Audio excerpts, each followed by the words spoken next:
Well, hello. So recently I did a Rekindling Her Story workshop with the Morrigan. And after that session, I was talking to a friend of mine and was telling her that right before the workshop, I'd been walking Lagatha, my dog, and I'd been chatting with the Morrigan as I was going. And I got to the end of this sentence and my friend sort of went, hold on, stop. Back up a little bit. You were chatting with the Morrigan on a dog walk. And I was like, yeah, of course I was. Why wouldn't I? Like, we were doing a workshop that night. We were having a bit of prep before we went in. And my friend just sort of went, hold on, explain. Now, I didn't realise, let me be really honest, that this isn't what everybody who connects with spirit does.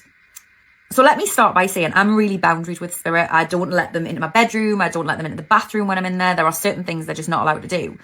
And other than that, I class my spirit team as being just as close to me as my friends are, as my family is. Like, they are the people who are here all of the time. In fact, sometimes they're closer because they don't have to get in the car and drive to me or pick up a phone to talk to me. They're just here. And I'm totally cool with that. You know, I've been working with spirit my entire life, and I'm not somebody who kind of always makes it so I have to sit on a meditation mat and tune into them. Now my connection is at a point where I can just kind of flick a dial within my head and be like, okay, guys, come in. You're welcome. And that's what I do. And so for me, actually walking the dog is one of my favorite times to connect with spirit. You know, I do a lot of client sessions where I'm in working with someone else's stuff.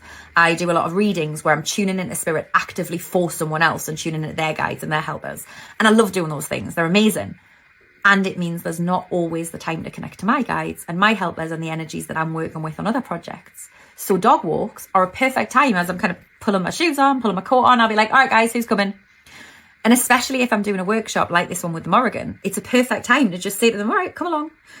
Now, let me be clear. I don't walk down the street talking out loud to the Morrigan. I used to do that with spirit when I was a very little girl. As an adult, generally frowned upon and talk to people no one else can see.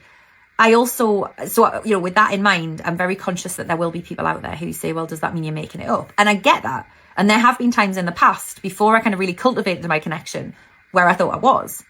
Now I know differently. Now I know that actually I know when to discern between when spirit is with me and when they're not. And how do I know that? Well, in the same way I know when my friend is with me. I don't have to look at her. I don't have to hear her voice to know when my best friend is standing next to me. And it's the same with spirit.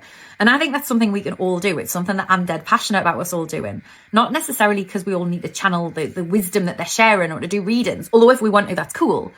But because when you're walking the dog on a dark night in the cold and the rain, sometimes it's really lovely to know that you've got somebody stood next to you, especially when it's someone you love or when it's somebody as kick-ass powerful as the Morrigan is.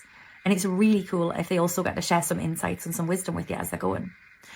So yeah, that's my dog walk with the Morrigan. It's not all of it. I could absolutely tell you what you shared, but that's a good start, right?